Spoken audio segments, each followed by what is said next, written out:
አይኔ ነው ወይስ ቀለበት ነው? ፈጣሪ ሆይ እኔ በዚህ ፍጥነት አልጠበቅኩም። ፈጠነ ብሩኬ፣ ፈጠነ። ኦ ማይ ጋድ! የፈጠነ ቀለበት ከልደቷ ማግስት ቀለበት። ኦ ማይ ጋድ! ሀይሚ ደስታ በደስታ ሆነሽ ማለት ነው። እንደውም በጣም ደስ ብሎኛል። እንዲህ እኔማ እንደው በዚህ ፍጥነት ሀይሚ ራሱ እኮ ተስፋ ቆርጣ ነበር። ለህያብ እንትና ማን ነው ቀለበት ሲያስርልህ ማለት ነው።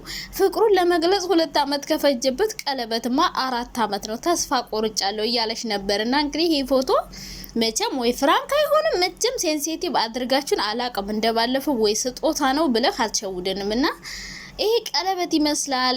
ቲሸርት ደግሞ በእነሱ ፎቶ ለብሷል። ልቤ ላንቺ የወሰነበት ቀን ነው ስጦታዬ ነሽ ምናምን ብሎ ፖስት አድርጓልና አሁን ሪል ቀለበት ይመስላል፣ ግን ቤት ውስጥ ነው። እንግዲህ ቀለበት ፕሮግራም ቤት ውስጥ ተዘጋጅቶ ይሆን አላቅም። እንግዲህ የልደቷ ማግስት ታገቢኛለሽ የኔ ፍቅር ሌላት ይሁን ምን ይሁን ብቻ ቀለበት ይመስላል። እንግዲህ ይሄን ፎቶ አይተን እኔ ሌላ ግምት አልገምትም፣ ግን በጭራሽ እኔ ጠብቄ አላቅም። ኦ ማይ ጋድ! በዚህ አመት እኔ አልጠበኩም። ቀጣይ አመት ምናምን ነበር የጠበኩት እንጂ ከልደቷ ማግስት ቀለበት ፍቅሯን በገለጸ በ2 ወር በ3 ወር ቀለበት አረ አልጠበኩም ጭራሽ። የምሬ ነው የምላችሁና እንግዲህ አናቅም ቀለበት ይሁን የፍራንክ ነገር ይሁን አላቅም። ፍራንክ ከሆነ በጣም እናድዳለሁ። እንዴ እንደዚህ ሴንሲቲቭ ሆነን ውለን ፍራንክ ካልከረረ አይነፋም የምርና ብቻ ብሩኬ ቀለበት ይዞ ተንበርክኮ ምናምን ያሳያል። በጣም ደስ ብሎኛል የኔ ቆንጆ። ደስታ በደስታ አረጋት። ይሄ ልጅ ደስታ በደስታ ነው ያረጋት። እንዴ እኔ አሁን በዚህ በቅርብ ሰዓት ቀለበት ያስራል ብዬ አልጠበቅኩም ነበረ። ብቻ ደስ ብሎኛል የኔ ቆንጆ። ደስታሽ ደስታችን ነው። አዎ በደስታ ላይ ደስታ። ልደትሽ እንደዚህ አሳምሮ አከበረልሽ። አሁን ደግሞ ቀለበትና ሰው ግን ምላስ የሰው ምላስ እግዚአብሔር ይጠብቃችሁ። የምሬ ነው። አኝ ነው በቃ ዩቲዩብ ቲክቶክ እንዳለ ስለናንተ ነው የሚወራውና አኝ ነው ያረግናችሁ። ብቻ ምላሳችን ምንድነው የሚባል ያለምልምላችሁ ነው የሚባለው። እኛ የምናወራው ወሬ ጥሩ ነገር ይሁንላችሁ፣ ወደ መጥፎ ነገር ሳይሆን። አላዛር ምን ተባለ? የፍቅራችሁ የተለያያችሁበት ምክንያት ምንድነው? በቃ የሆነ ፍቅር ግንኙነታችሁ ቶሎ እንዲቋረጥ ያደረገው ምንድነው ሲባል የሰው ምላስ አላለም። በጣም ነበር የሚያስቀነው ፍቅራችን፣ ከዛ የሰው ምላስ ፍቅራችን እንዲፈርስ አረጋለና ይሄ መጥፎ አስተያየት መጥፎ አባባል ነው።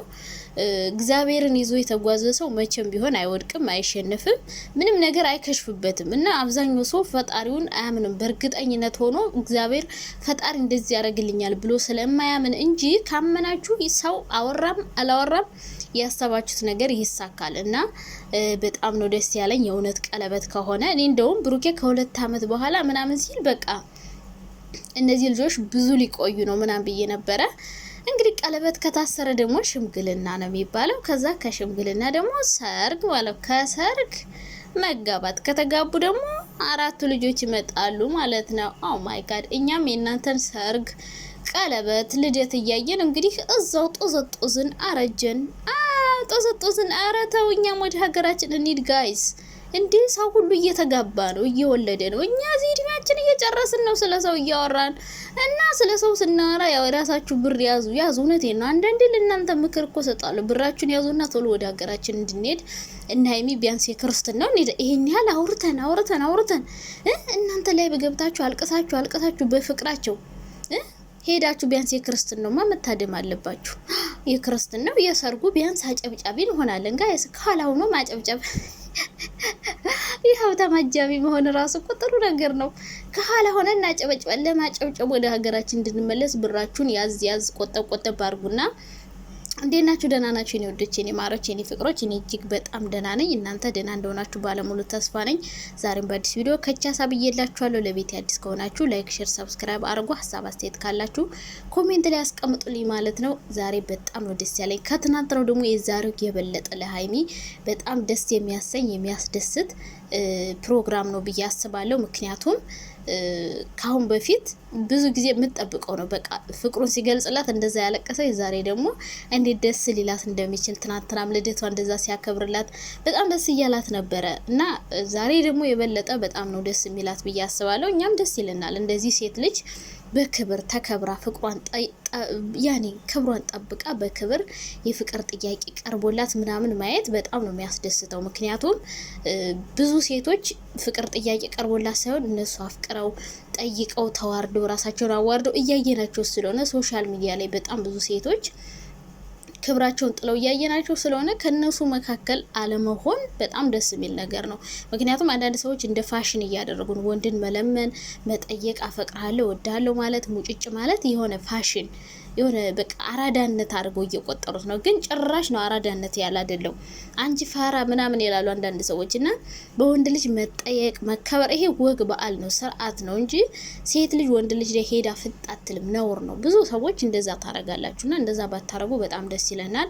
ምክንያቱም ነውር ነው። ሴት ወንድን አጠየቅም። ወንድ ነው ሴትን አፈቅርሻለሁ፣ ወድሻለሁ፣ የኔ ማር፣ የኔ ወለላ፣ የኔ ጠንበለል፣ የኔ ቸኮሌት ብሎ ጠይቆ የሚያገባው እንጂ አንዳንድ ወንዶች እዘሉኝ እፈሱኝ በቁና ሴቶች አንዳንድ ሴቶች በግድ ልጥፍ በቃ ልጥፍ በግድ የኔ ካላደረኩ የምትሉ ሰዎች ከብሩኬ ተማሩ። ብሩኬና ብዙ ሴቶች የኛ እናድርግህ፣ እንወዳለን፣ እናፈቅራለን፣ በኢንስታግራም ከሀገር ውጭ እናስወጣ፣ ካናዳ እንውሰድህ፣ በቃ ምን ያላሉት ነገር አለ። ግን ደግሞ እነሱ ክብራቸውን የጣሉትን አይደለም እሱ የመረጠው ክብሯን የጠበቀችውን ስርዓት ያላትን በቃ ብዙ ወንዶች የሚፈልጓት ራሷን መታከበር ሴት ነው። እና አንዳንድ ሴቶች አራዳ የሆናችሁ እየመሰላችሁ ወንዶችን በገንዘብ አታላችሁ ምን ብላችሁ የራሳችሁ በግድ ለማድረግ የምትጠሩ ሰዎች አላችሁ። ይሄ ነገር በኋላ በጣም ነው ዋጋ የሚያስከፍላችሁ። ለጊዜው አብራችሁ ሊሆኑ ይችላሉ፣ ግን መጨረሻችሁ አያምርም።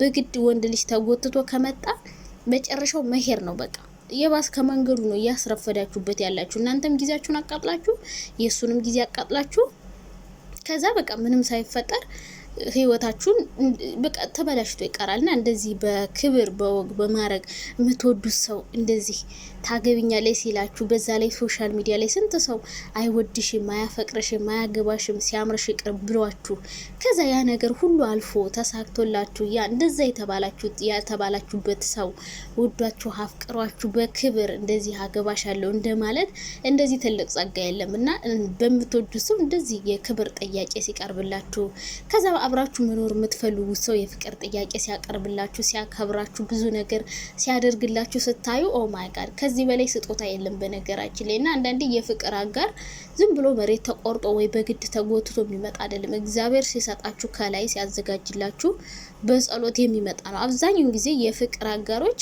በገንዘብ ልግዛ ብትሉ አይገዙ። ምክንያቱም አንዳንዴ ህይወታችሁ ስትኖሩ ደስተኛ ሆናችሁ ካልኖራችሁ ጨቅጣቃ ባል ከሆነ ነዝናዛ ከሆነ ማያከብርሽ ከሆነ ማይወድሽ ከሆነ ህይወት አይደለም። ብቻን ይሻላል፣ ብቸኝነት ይሻላል። የሆነ ማይረባ ባል ከማግባት ብቻን ፏዝንጥ ብሎ በራስሽ ዓለም መኖር ይሻልሻልና ደስ ይላል የምር እንደዚህ በክብር መጠየቅ በሚወዱ ሰው በሚያፈቅሩ ሰው።